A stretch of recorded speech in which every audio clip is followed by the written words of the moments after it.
161 pacientes están internados por COVID-19 y el SEACO está a 6 camas de su saturación. Para hoy se registraron 440 nuevos contagios y un total de 8.036. La fuerza pública atendió más de 800 reportes por escándalos y desorden pese a las restricciones sanitarias.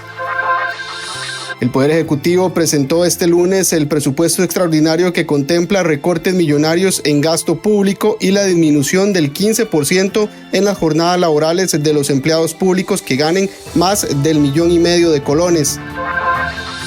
El aeropuerto de Liberia implementó un robusto plan sanitario para la reapertura de las fronteras aéreas. El sector turismo espera con ansias que esto suceda para reactivar su economía.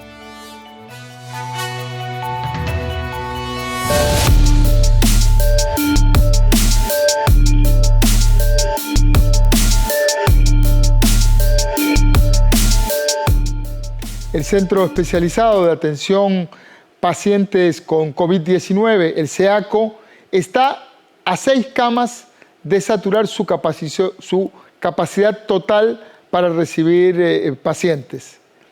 Este lunes, el Ministerio de Salud reportó un total de 161 personas hospitalizadas por COVID-19.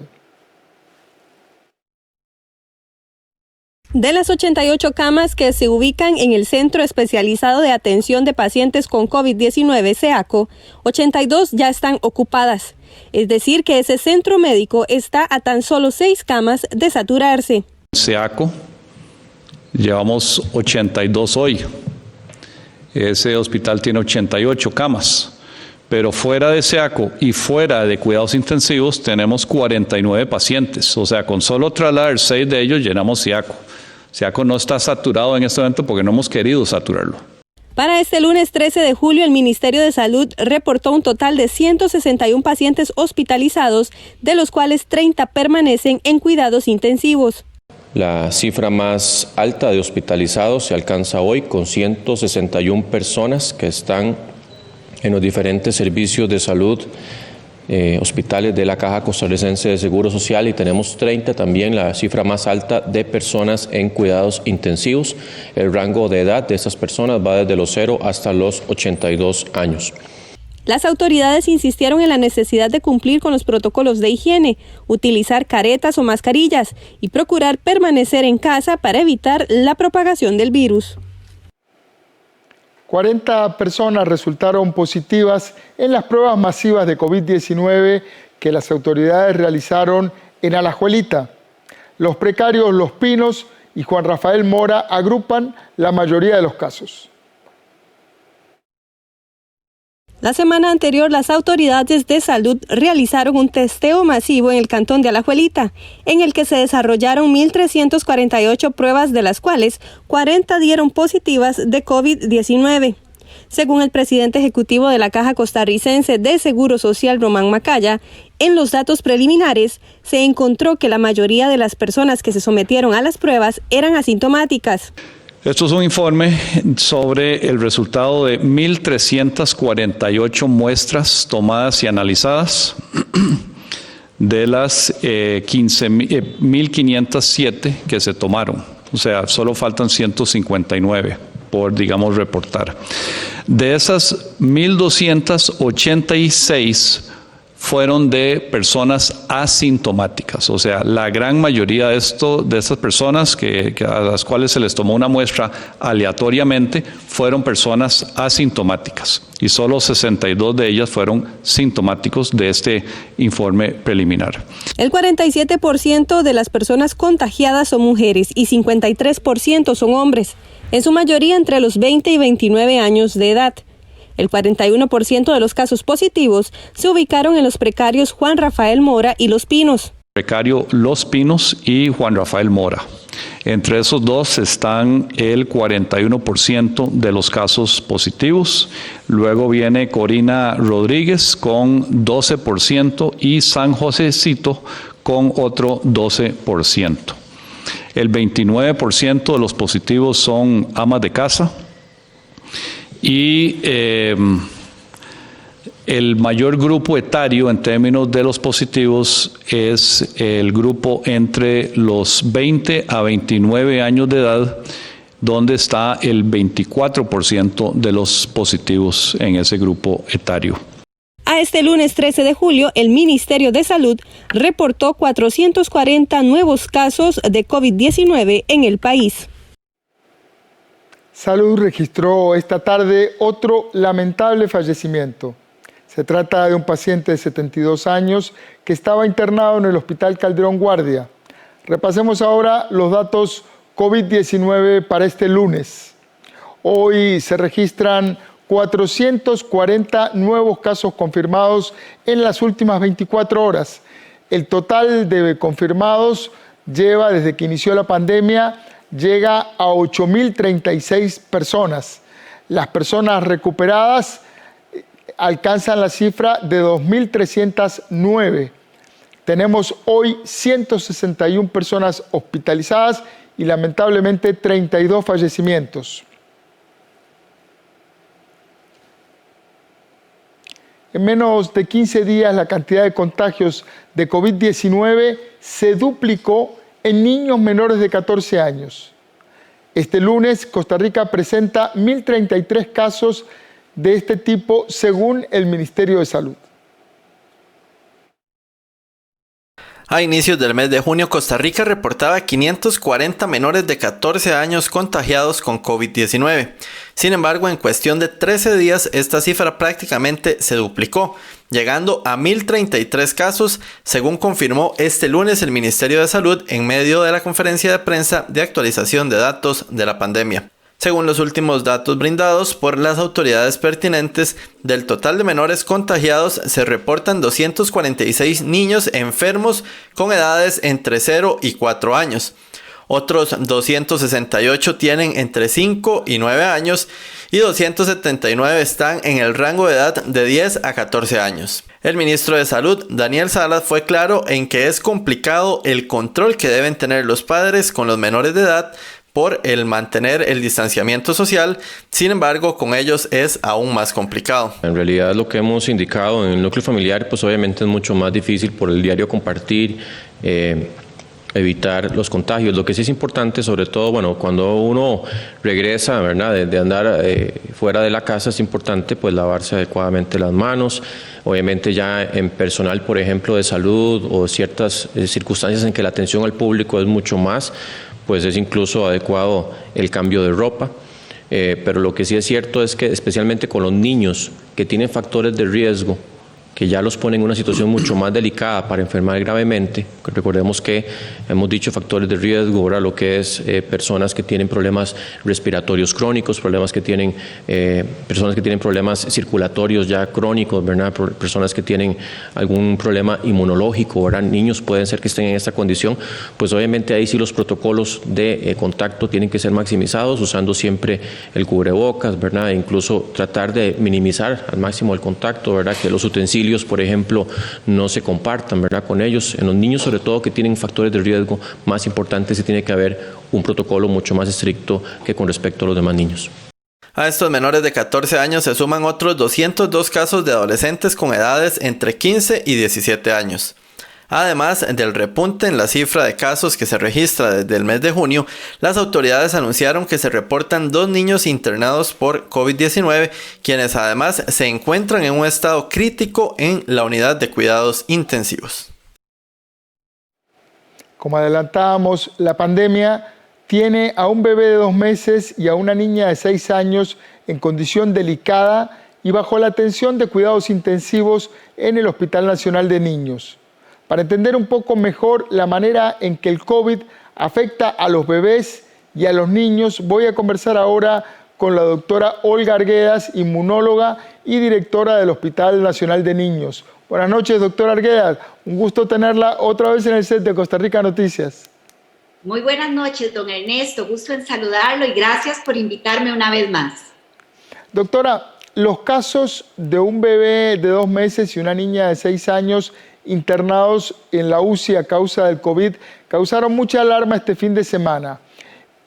Obviamente sin dar mayores detalles, pero ¿cuál es el estado actual de estos niños y ellos son los primeros de esta edad tan temprana en requerir cuidados intensivos por COVID-19 en Costa Rica.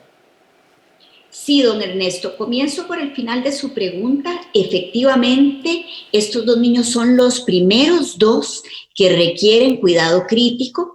Hemos tenido hasta la fecha 8 pacientes pediátricos hospitalizados, de los cuales solamente estos 2 han requerido cuidado intensivo. Los niños se encuentran en una condición muy delicada, muy grave. Un niño está hospitalizado esencialmente por las complicaciones debidas al COVID. En el caso de la niña está hospitalizada por otra causa y el hallazgo del COVID fue un hallazgo concurrente. Sin embargo, pues creemos que también complica la evolución de la situación que la llevó a una cama hospitalaria. Doctora, en el caso de un bebé como el que tenemos ahora hospitalizado 2 meses, un niño tan pequeño, ¿cómo se le detecta la enfermedad a un bebé tan pequeño? ¿Cómo identificar los síntomas del COVID? ¿Cómo fue que se logró esto? Bueno, esencialmente por la presencia de tos y dificultad respiratoria. En este caso fueron los síntomas que se presentaron. La fiebre es un síntoma común en niños más grandes, pero ciertamente en los bebés pequeñitos, en los recién nacidos, menores de 28 días, a veces la fiebre puede estar ausente, y en los menores de 3 meses, este periodo se llama el periodo gris. Algunas veces también en infecciones severas puede no existir la fiebre. Sin embargo, la dificultad respiratoria es un síntoma que siempre debe ser una señal de alarma y que debe obligar a los padres a buscar atención de manera inmediata. Doctora, a este bebé el virus le creó, se decía que se le creó una condición pulmonar significativa. ¿Qué significa esto? ¿Y por qué por qué el COVID podría afectar a un bebé de esta manera tan severa? Bueno, hay muchas razones que son propias del huésped. Como lo hemos dicho en otras ocasiones, nadie está exento, nadie está seguro de tener complicaciones graves por COVID, porque hemos visto que incluso jóvenes, adultos jóvenes, pueden tener enfermedad muy grave, enfermedad mortal. Lo mismo sucede con este bebé, que tiene una complicación seria, y es un bebé pues que previamente había tenido ya una infección pulmonar que quizás pues hace que esta situación se agrave en el momento actual. Usted decía recién, doctora, que cuando hay problemas respiratorios hay que consultar. Me ponía en el lugar de muchos papás que están en las casas, están viendo la tele, y la resistencia, es decir, lo llevo al hospital, no lo llevo al hospital. Uno como adulto tiene una resistencia, mejor me espero, no voy a un hospital, veo cómo evoluciono. ¿Cuál es el consejo para el caso de los niños y los bebés? Muy acertada su pregunta, don Ernesto, porque en medio de la pandemia COVID, algo que hemos observado los pediatras es que hay una serie de padecimientos que nos están llegando tardíamente a los hospitales. Y la razón es porque los padres tienen miedo, tienen aprehensión de ir a un ambiente hospitalario y adquirir la infección por COVID. Tenemos que decir que hay ciertos signos que en el niño, sobre todo en el niño pequeño, se llaman signos de alarma y obligan a una consulta pronta a un servicio de emergencias. Por ejemplo, cuando hay alteraciones del estado de conciencia, cuando el niño de manera persistente rechaza el alimento o rechaza los líquidos, cuando hay signos de deshidratación, boca seca, ojos hundidos, llanto sin lágrimas, falta de orina, cuando el niño tiene fiebre persistente por más de 2 días que no cede con los medicamentos para la fiebre, o cuando el niño tiene dificultad para respirar, que se manifiesta usualmente por respiración rápida o por el uso de músculos respiratorios accesorios como los músculos del cuello o como las fositas de la nariz que se expanden o los músculos intercostales, los músculos de las costillas o los músculos de la pancita. La presencia de esos signos tienen que hacer encender las alarmas en los padres para que busquen atención médica sin ninguna postergación.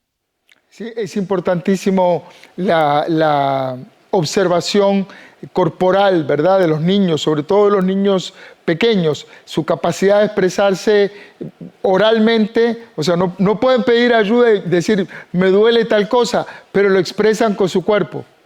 Así es. Así es, los padres conocen muy bien a sus hijos, ¿verdad? Y la mayoría de los padres muchas veces con solo verlos tristes ya intuyen que el niño no está en una buena condición de salud. Entonces, bueno, yo les recomiendo a los papás que es un momento también donde deben tener un termómetro digital en su casa para poder objetivizar si sienten al niño que está calientito, como decimos nosotros, poderlo hacer objetivo, tomar la temperatura y asegurarnos si efectivamente tiene o no tiene fiebre. En el caso de la niña, además de COVID, ella llegó por un trauma grave. ¿Cómo una persona, un caso similar, cómo evoluciona una persona traumatizada y con COVID? ¿Cuánto el COVID puede afectar la recuperación de una persona traumatizada? Bueno, esa es una de las tantas preguntas para las cuales aún no tenemos una respuesta. No hay estudios que demuestren que los pacientes con trauma o con otras patologías médicas concurrentes específicas tengan una evolución mejor o peor hasta ahora, ¿verdad? Pero lo que sí resulta ser cierto es que un paciente con un trauma grave es un paciente que usualmente va a tener una alteración importante de su estado de conciencia, va a requerir ventilación mecánica asistida y esto ante un germen, un microorganismo como el SARS-CoV-2 que produce lesión pulmonar, pues es teóricamente posible que la evolución sea una evolución más tórpida, sea una evolución más difícil. Muchísimas gracias a la doctora Olga Arguedas. Todos vamos aprendiendo muchísimo. Lamentablemente el método es un método traumático por el que esta enfermedad nos permite aprender, pero lentamente ustedes los médicos van aprendiendo y nosotros, las personas comunes, vamos entendiendo un poco mejor cómo cuidarnos. Muchísimas gracias a la doctora Olga Arguedas, directora del Hospital Nacional de Niños. Muchas gracias a usted y cuiden mucho a los chiquitos, por favor. Ahí está, hacemos ese voto. Nos vamos a las 7 de la noche con 20 minutos a una pausa y ya regresamos.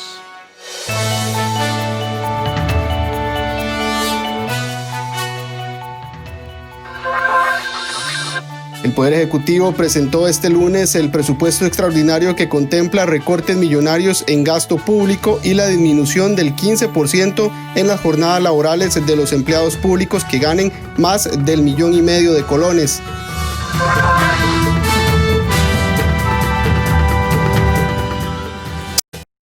Esto es una joya y un crédito. Dinero al instante con el crédito sobre alhajas del Banco Popular. Una solución para momentos difíciles. Consúltelo aquí, Banco Popular.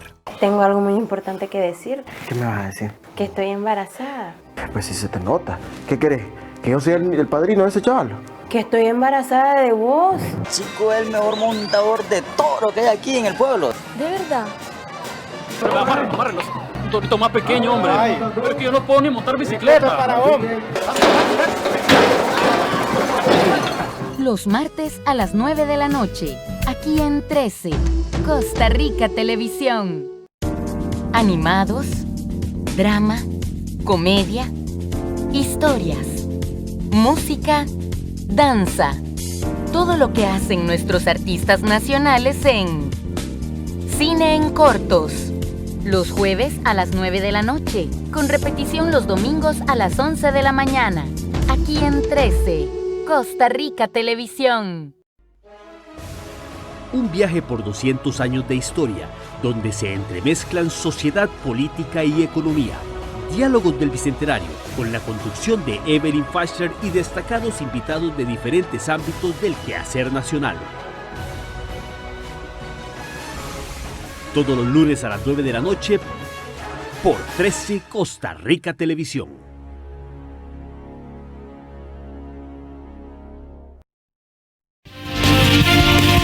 Banco Popular presenta El Tipo de Cambio.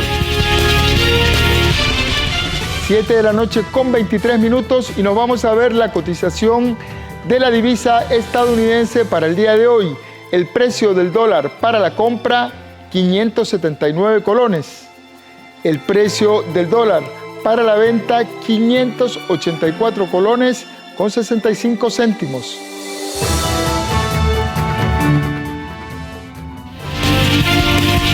Banco Popular presentó El Tipo de Cambio. Más de 800 reportes por escándalos y desorden público atendió la policía el fin de semana. Además, este lunes comenzó a regir la restricción vehicular de 24 horas. También, ante las medidas adoptadas, el Poder Judicial modificó la atención y servicios para las zonas en alerta naranja. El periodista Andrés Ortiz nos informa. Buenas noches, Andrés.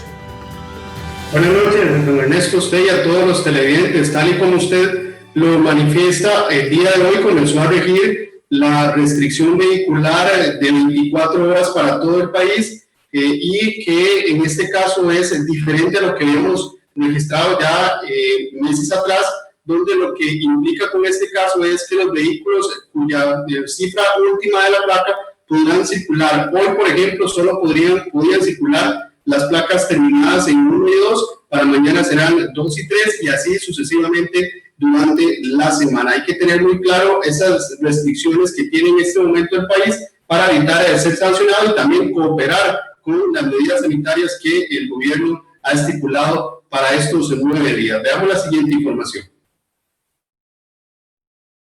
Este lunes comenzó a regir la restricción vehicular de 24 horas para todo el país. Durante esta semana solo pueden circular los vehículos dependiendo de la última cifra de la placa. Los vehículos que pueden circular para visitar centros de abastecimiento de alimentos o centros de salud si su placa termina de la siguiente manera: lunes 1 y 2, martes 3 y 4, miércoles 5 y 6, jueves 7 y 8, viernes 9 y 0. Además, durante esta semana solo pueden funcionar las siguientes actividades o comercios: actividades productivas esenciales, supermercados, abastecedores, pulperías y mini super, solo lo correspondiente a la sección de ventas de alimentos, bebidas, abarrotes, suministros de limpieza e higiene y necesidades básicas, panaderías, carnicerías y verdulerías, farmacias y centros médicos, servicios a domicilio, suministros agropecuarios, veterinarios y de higiene, funerarias, centros de la red de cuidado y desarrollo infantil y centros de atención de personas en condición de vulnerabilidad, hoteles que brinden servicios de alojamiento a funcionarios de la administración pública, ferias del agricultor con franja diferenciada para adultos mayores de 5 de la mañana a 8:30 de la mañana, todo esto en las zonas de alerta naranja. Ante algunos cuestionamientos o críticas sobre las medidas adoptadas por el Ministerio de Salud, el jerarca dijo este lunes que la pandemia es real y que no solo Costa Rica lo está experimentando. Y que podemos salir y hacer lo que siempre hemos hecho, sin ningún protocolo sanitario, sin ninguna medida especial. Vamos a estar sufriendo muchísimos más fallecimientos y más personas en cuidados intensivos y siempre con el riesgo que sabemos que las proyecciones apuntan a que si no hacemos lo que corresponde podemos tener un colapso de los servicios sanitarios de la Caja Costarricense de Seguro Social, algo que nunca hemos tenido. Y si hemos sacrificado y hemos hecho todo lo que hemos podido hasta este momento es para evitar que muchas más familias estén en este momento sufriendo personas fallecidas por el COVID-19. La policía tuvo que atender más de 800 reportes por escándalos musicales y alteraciones al orden público el fin de semana. Más de 800 incidentes relacionados con escándalos musicales y alteraciones al orden público, específicamente consumo de licor en vía pública. Eso nos ha generado otra serie de incidentes que tienen que ver con alteraciones al orden, agresiones incluso contra oficiales nuestros, como el incidente que atendimos en el sector de Cartago, e incluso heridos de arma blanca. Tenemos en este momento una señora en una condición muy delicada todavía en el hospital de Heredia, producto de una agresión con arma blanca que sufre mientras se desarrollaba una celebración, una bebida. Las zonas en alerta amarilla se mantienen con actividades comerciales habilitados en la fase 3, con horario establecido de 5 de la mañana a 7 de la noche. Bien, es que el sistema penitenciario ha anunciado que tienen en este momento 13 casos reportados de personas contagiadas con COVID-19. Se trata de 5 policías penitenciarios, son 3 funcionarios administrativos y 5 privados de libertad. Estos privados de libertad ingresaron al sistema provenientes de celdas judiciales ya confirmados con el COVID-19, por lo tanto fueron aislados según el protocolo que tiene el Ministerio de Justicia, pero también nos decía la viceministra de Justicia que en mayo, por ejemplo, tuvieron que aislar a más de 1,000 privados de libertad, esto de manera preventiva porque los procesos judiciales han continuado y el protocolo exige que cada privado de libertad que sea trasladado a un sitio de estos, a un tribunal, a un juzgado, regresa y es aislado durante 14 días, por eso hemos tenido que tener a estas personas también en aislamiento. Veamos. Hasta este lunes 13 de julio, el Ministerio de Justicia confirmó que hay 8 personas contagiadas de COVID-19 entre policías y funcionarios administrativos. Se trata de 5 policías y 3 funcionarios. Uno de estos ya está recuperado. Según la viceministra Diana Posada, han identificado que estas personas se contagiaron en sus comunidades. Además, Adaptación Social mantiene a 5 privados de libertad que ingresaron al sistema penitenciario contagiados desde que estaban en celdas judiciales. La jerarca indicó que solo en mayo aislaron a más de 1,000 privados de libertad de manera preventiva, ya que deben de salir a procesos judiciales y el protocolo realizado es que quienes salgan deben ser aislados por 14 días. En muchísimos de los casos, el Poder Judicial ha seguido generando audiencias o prácticas judiciales y nuestros lineamientos establecen que toda persona que está en el centro penitenciario debe aislarse por 14 días. Entonces, hay centros penitenciarios donde tenemos más de 100 personas aisladas de manera preventiva y como tienen que mantenerse en aislamiento por 14 días, pues esa cifra en algunos casos va aumentando. Del mes de mayo habíamos aislado más de 1,000 personas en todo el mes. 800 privados de libertad de la cárcel de Limón y de la cárcel Jorge Arturo Montero, conocida como La Reforma, recibieron mascarillas reutilizables. De la misma manera, 30 policías del módulo de aislamiento preventivo también recibieron el implemento. Estas mascarillas son confeccionadas por la población privada de libertad. La proyección es que fabriquen 10,000 de ellas. Como parte de las acciones que ha realizado el Centro para prevenir el contagio del COVID-19, ha sido el involucrar a la población penal. De ahí que el Comité de Privados de Libertad ha realizado una donación para la fabricación de 10,000 cubrebocas para el uso de ellos mismos. Es importante resaltar la aceptación que han tenido estas acciones en toda la población privada de libertad. Y además, es importante resaltar que en toda la población del centro se ha mantenido tranquila, atenta a cumplir con todas las disposiciones sanitarias emitidas por el centro. Gracias a una donación de la ANEP, el Centro Jorge Arturo Montero compró los materiales para que inicie la fabricación de 700 cubrebocas para los demás policías. Bien, por último, don Ernesto, amigos televidentes, decirles que el Poder Judicial tomó el fin de semana las medidas de continuar con los servicios esenciales que el Poder Judicial ofrece en las zonas donde está decretada la alerta naranja y en las zonas y los servicios o funcionamientos administrativos realizar lo que se pueda en su mayoría, teletrabajo o bien en vacaciones adelantadas según las medidas del Poder Judicial, y en las zonas donde está la alerta amarilla continuar más bien con los servicios de manera presencial, obviamente acatando las medidas del Ministerio de Salud y resguardando todo el tema de control sanitario. Eso está la información que tenemos. Muchísimas gracias a nuestro compañero Andrés Ortiz. Y el Poder Ejecutivo presentó este lunes en la Asamblea Legislativa el proyecto de ley que contempla el tercer presupuesto extraordinario durante este año. Adicional a esto, el gobierno presentó otro proyecto de ley para reducir las jornadas a los funcionarios públicos con algunas excepciones. La periodista Rita Valverde se encuentra en la Asamblea Legislativa y nos amplía sobre el tema. Adelante, Rita. Muy buenas noches, don Ernesto. Así es, nos encontramos en la Asamblea Legislativa porque esta tarde, alrededor de las 3:15, el Poder Ejecutivo presentó el tercer presupuesto extraordinario a la Asamblea Legislativa. Este proyecto contempla la reducción de 350 millones de colones, según lo anunció el domingo el presidente de la República, Carlos Alvarado. Veamos la información que hemos preparado para ustedes. El Poder Ejecutivo presentó este lunes el tercer proyecto de presupuesto extraordinario para este 2020. La propuesta, según lo anunció este domingo el presidente de la República, Carlos Alvarado, en cadena nacional, contempla un recorte histórico al gasto público. El proyecto plantea un recorte de 328 millones de colones, según lo detalló el ministro de Hacienda, Elian Villegas. En este proyecto se está incorporando un monto de 75.000 millones de colones que tiene como objetivo llevarle a las personas que están más necesitadas en esta situación de pandemia el bono proteger.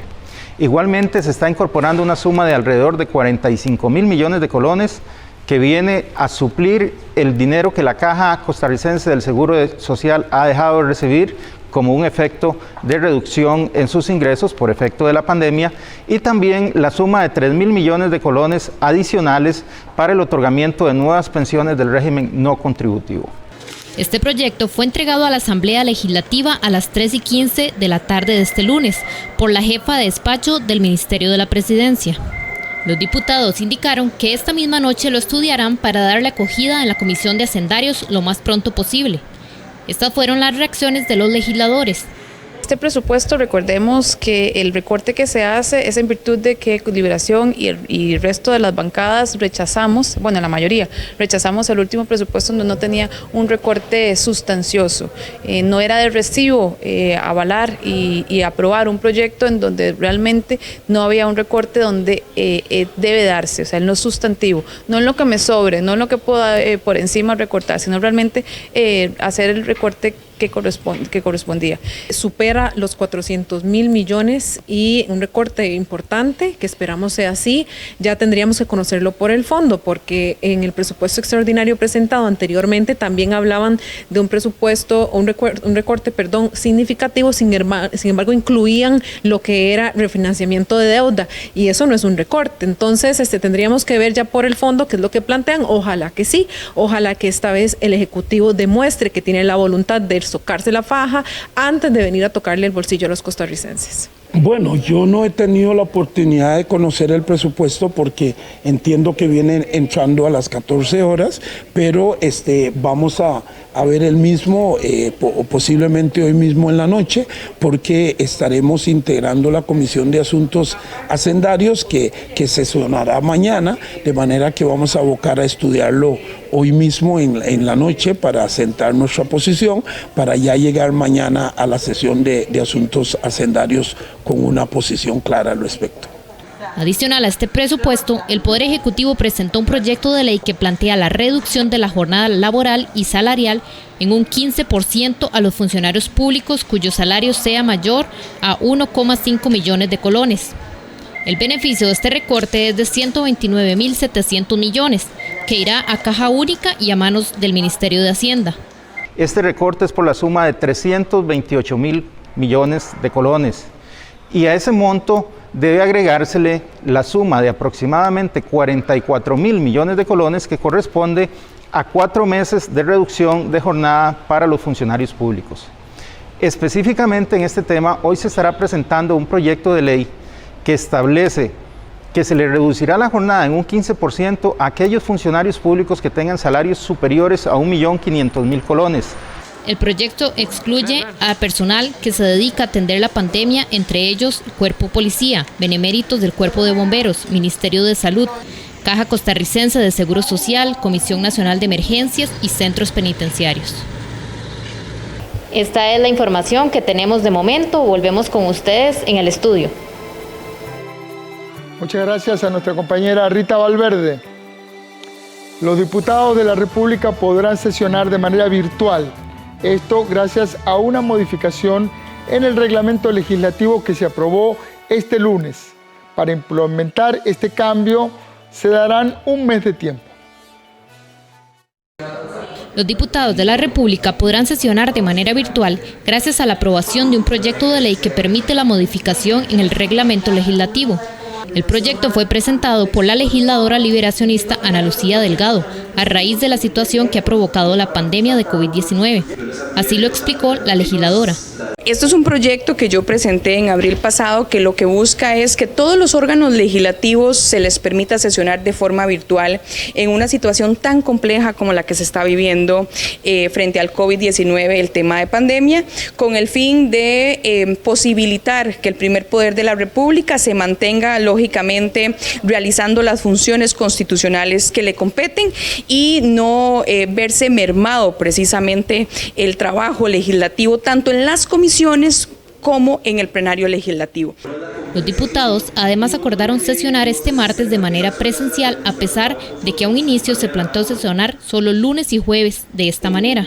Y definitivamente mañana vamos a sesionar, hay mucho tema pendiente que le urge al país y creo que la Asamblea Legislativa debe sacar los temas que urgen a este país de manera que vamos a sesionar en el día de mañana como creo que corresponde.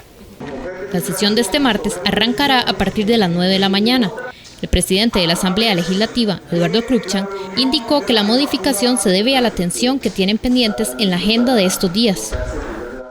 7 de la noche con 38 minutos, hacemos una pausa y ya regresamos. No se vaya, que es en la señal del 13.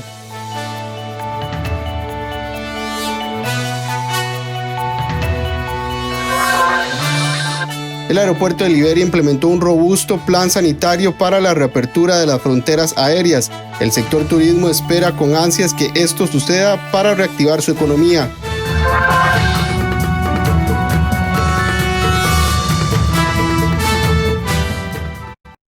Para el Banco Popular, bienestar significa que usted sienta tranquilidad.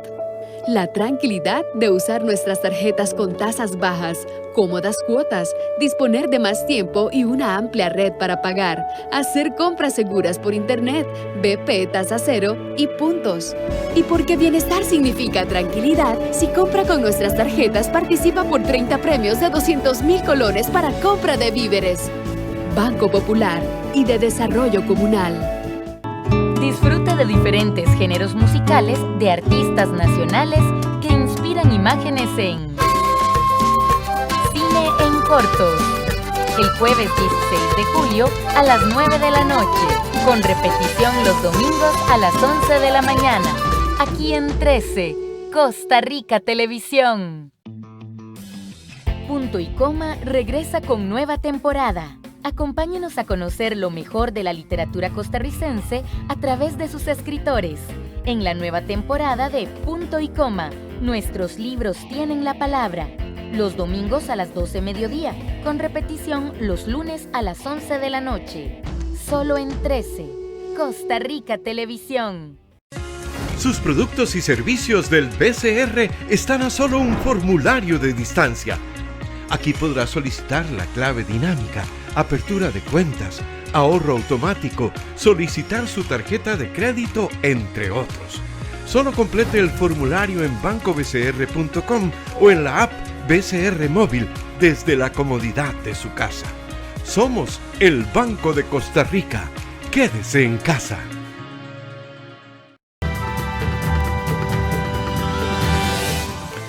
El Ministerio de Salud ya realizó más de 1.000 testeos en Golfito y corredores para buscar casos de COVID-19. La periodista de TV Sur, Canal 14, Carmen Picado, nos informa.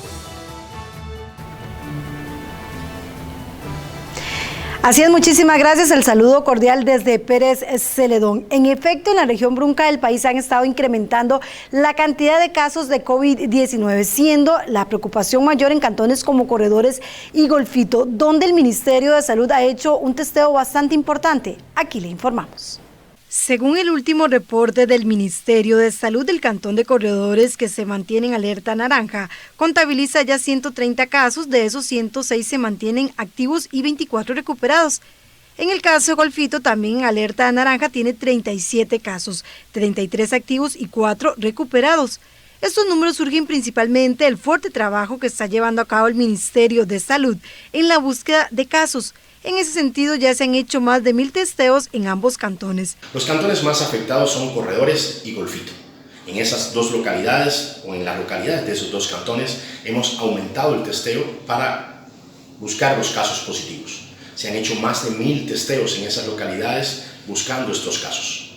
Es importante que toda la población entienda que tiene que cumplir estrictamente con todas las medidas orientadas por el Ministerio de Salud. Es importante el lavado estricto de manos, con agua y jabón y con gel y alcohol. Es importante el distanciamiento social. Y es que según el ente, mucho de eso se debe a las imprudencias de la población. Los casos se disparan, pero tenemos nexo de todos. Y la razón es muy básica. La ha dicho el señor ministro todos estos días, y es el no cumplir con las reglas de distanciamiento social. Todos los casos tienen nexos, ¿verdad?, por personas que han participado de actividades familiares, actividades con amigos, y bueno, todos tienen un nexo con el país vecino que es Panamá, ¿verdad?, que hasta hace un par de semanas atrás habíamos tratado de mantener todo lo que era el cordón fronterizo, pues con las medidas que necesitábamos tener.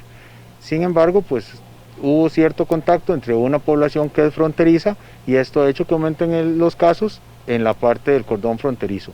Ese aumento de casos en el cordón fronterizo también han producido de que aumenten los casos en otros cantones de la región. Por su parte, Pérez Celedón suma 18 casos, 10 activos y 8 recuperados, mientras que Osa tiene 13 casos, 7 recuperados y 6 activos. Cotobruz tiene 4 casos, 2 activos y 2 recuperados, y Buenos Aires está con 3 casos, 1 activo y 2 recuperados. Tanto el cantón de Golfito como Corredores se mantienen en alerta naranja con diferentes medidas de restricción vehicular sanitaria, a diferencia de los cantones de Pérez Celedón, Cotobruz, Osa y Buenos Aires, que se mantienen en alerta amarilla. Un reporte de la periodista de TV Sur Canal, Carmen Picado, para Costa Rica Noticias. Muchas gracias a nuestra colega Carmen Picado desde el sur. La Municipalidad de San José reporta 63 casos positivos de COVID-19. La mayoría pertenecen a personas que trabajan en el servicio de recolección de residuos. De los 3.000 funcionarios de la Municipalidad de San José, 238 se encuentran en aislamiento por el contacto directo con algunos de los 63 trabajadores que ya dieron positivo por COVID-19. Según la entidad, a pesar de que se tomaron todas las previsiones y se entregó herramientas de protección, 20 trabajadores del Servicio de Recolección de Desechos Sólidos ya han dado positivo, mientras que también se reporta casos en áreas administrativas.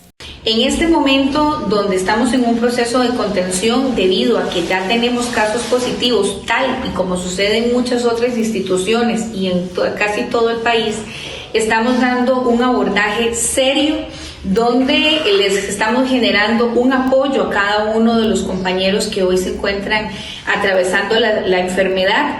Además de que de manera también preventiva y en aras de que los servicios esenciales no se vean interrumpidos, estamos trabajando con horarios escalonados para tratar de tener el mayor distanciamiento entre los funcionarios municipales y por supuesto también los que así tienen la posibilidad de hacerlo en teletrabajo. En tanto, la municipalidad mantiene desinfección de áreas sin suspender el servicio a la ciudadanía. Una desinfección tanto en el plantel donde se dieron casos positivos como en el edificio José Figueres Ferrer, sin dejar de lado también la desinfección de los aires acondicionados. El poder salir adelante de esta pandemia es un compromiso de todos, es un compromiso de cada día, es un compromiso personal para tratar de protegernos, proteger a nuestras familias y a nuestros grupos cercanos de compañeros o el lugar donde nosotros nos desempeñamos, manteniendo la distancia y guardando todos los protocolos que así nos solicita el Ministerio de Salud.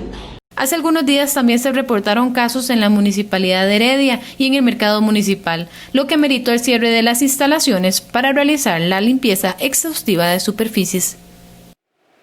El aeropuerto de Liberia tiene ya un robusto protocolo sanitario para iniciar la reapertura de operaciones comerciales el 1 de agosto.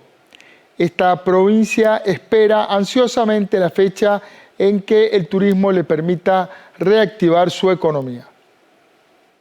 El aeropuerto de Liberia ya está listo para operar luego de que el 18 de marzo se dejaran de recibir vuelos comerciales debido a la pandemia por COVID-19. El gobierno anunció días atrás que el 1 de agosto se reabrirán las fronteras aéreas y con ello la autorización para la llegada de extranjeros. Ahora cuenta con un robusto protocolo desde que el pasajero baja del avión hasta que sale de la terminal y de la misma forma desde que entra a la terminal hasta que ingresa al avión. Entre los lineamientos está el lavado de manos obligatorio al ingreso, usar equipo de protección personal, respetar la demarcación de distanciamiento social, cumplir con el aforo de espacio establecido por el Ministerio de Salud y el control de toma de temperatura corporal. La terminal cuenta con señalización para que durante todo el trayecto del pasajero recuerde el distanciamiento entre personas, los protocolos de estornudo y tos, de lavado de manos y el uso de mascarillas. Hay contrataciones que hacer, hay logística que preparar. Las mismas aerolíneas tienen que dar seguridad de que lo que uno compra de boleto, de lo que uno compra de hotel, se va a cumplir. Es muy importante dar certeza para que a partir de ahí arranque la reactivación económica y social de Costa Rica, de la cual este aeropuerto ha sido una pieza fundamental. Es así como ya hemos diseñado 16 protocolos y uno de estos protocolos tiene que ver con la garantía para el viajero internacional o para el costarricense que sale del país de que está llegando a un aeropuerto o que se está yendo de un aeropuerto que es seguro. Es así como hoy podemos comunicar con mucha felicidad y con mucho orgullo que el Aeropuerto Internacional Daniel Oduber Quirós está tomando todas las previsiones para que en el momento en que los vuelos internacionales sean nuevamente permitidos, ya se dé un cumplimiento total del actual protocolo. Esto quiere decir que este aeropuerto se ha preocupado por generar señalización que pueda ayudar en el distanciamiento social, por tener la mayor cantidad disponible de lavatorios para que los turistas y los funcionarios puedan tener un lavado de manos continuo y además sitios especiales por todo el aeropuerto con alcohol en gel para seguir implementando medidas de higiene. Los representantes de la Cámara de Turismo de Guanacaste, así como otros sectores comerciales y líderes de la zona, esperan con ansias la apertura de fronteras aéreas, ya que afirman que les permitirá reactivar la economía de la provincia que se ha visto afectada por la baja visitación de la zona durante estos últimos meses.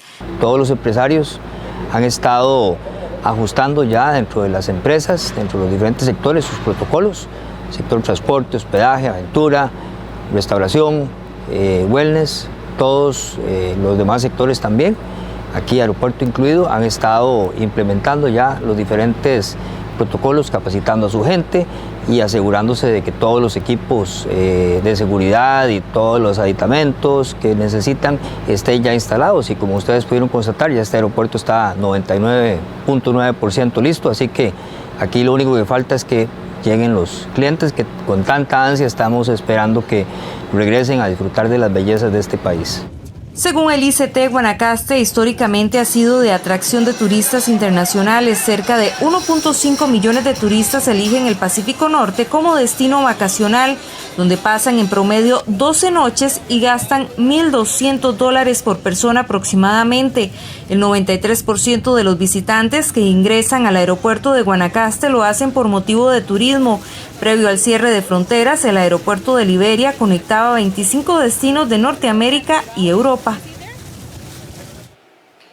Y luego de esta información nos vamos a una pausa comercial y ya regresamos con mucho más en Canal 13, en las noticias de Canal 13.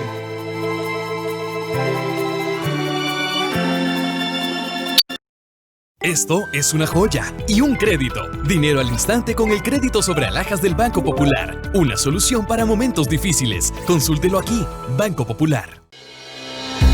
¿Tenés alguna consulta, comentario o reclamo sobre nuestros servicios? SINAR te escucha. Ponete en contacto con la Contraloría de Servicios porque con tus críticas, vos ayudás a mejorar la programación, las producciones y la calidad de la señal que recibís de nuestros medios. Comunicate vía correo electrónico, por teléfono o a través de la página web. Contraloría de Servicios, un contacto directo entre el SINAR y vos. Con eso no solamente vas a perder el concurso, sino que te van a echar de la empresa e incluso de la universidad por plagio. Solo una llamadita, ¿eh? Yo no sé qué hicieron estos dos mañosos, pero estos dos diseños son el mismo, Laura. La cosa fue así. Sabe que hay 2 cámaras con puntos ciegos. Y así fue que aquí consiguió la copia de todos los diseños. ¿Lo ves? Esa es la escena de una película. Goce con esta serie colombiana los sábados a las 7:30 de la noche. Solo en 13, Costa Rica Televisión. El día que terminaste la huerta.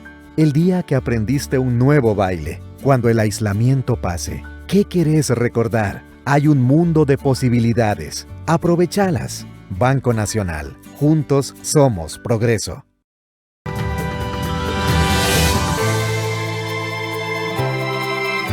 Estamos de regreso en la edición estelar de Costa Rica Noticias.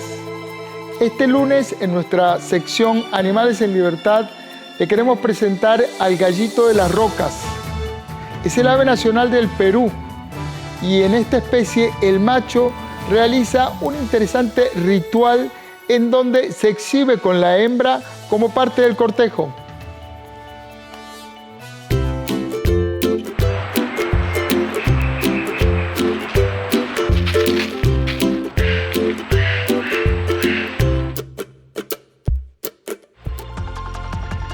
Esta hermosa y colorida ave se llama el gallito de las rocas, pero también es conocida como tunqui. Es un ave autóctona de Perú y se le cataloga como símbolo nacional. Vive en las áreas amazónicas y pese a sus llamativos colores no es tan fácil de observarla, pues es muy esquiva al ser humano.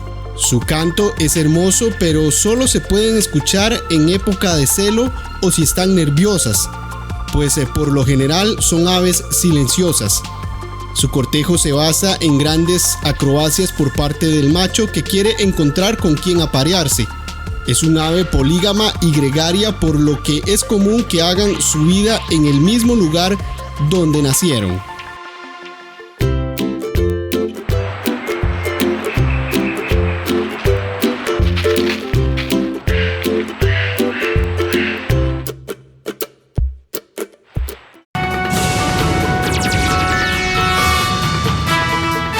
Y en el campo internacional, las muertes por coronavirus no se detienen en México. La nación azteca pasó a ser el 4º país con más decesos. México superó el domingo a Italia como 4º país con más muertos por la pandemia del nuevo coronavirus. En su informe técnico diario, el Ministerio de Salud informó que más de 35.000 personas han fallecido por la enfermedad en un país con unos 300.000 casos confirmados. De todas formas, las autoridades aseguran que la velocidad en la que va en crecimiento la epidemia es cada vez más lenta. Estados Unidos es de lejos el país más enlutado con más de 135.000 muertos, y le siguen Brasil y Reino Unido. México ocupa el 2º lugar en número de defunciones a nivel latinoamericano, según un balance de la AFP basado en datos oficiales, y por detrás vienen Perú, Chile y Colombia.